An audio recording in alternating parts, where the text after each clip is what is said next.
Ikaze nanone, ikaze wowe ugihumeka, ikaze wowe ukibasha kuba wagira icyo ukora. Ni ukuri bigushobokeye wamfasha tugashima Imana.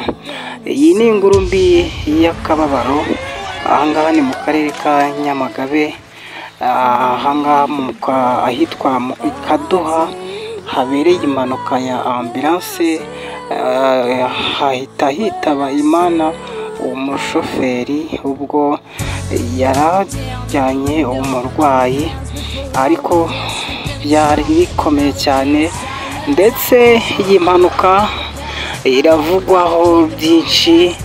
Baravuga ko ngo abayobozi barangaranye uno muhanda, ariko hakomeje kubera amagisida menshi cyane, kubera ko ngo uyu muhanda bavuga ko ngo bawurangaranye, ariko ni akababaro, biragoye cyane muri uyu muhanda wa Nyamagabe Kaduha.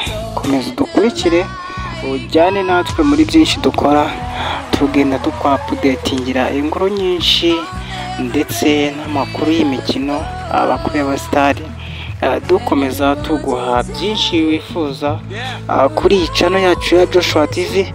Wowe utarakora subscribe, ni ukuri ndagushimira kandi ndanagusaba ko wayikora ukanadusharinga abantu benshi cyane. Ndagushimira, komeza uryoherwe kandi unashima Imana ko uri muzima. Ciao ciao.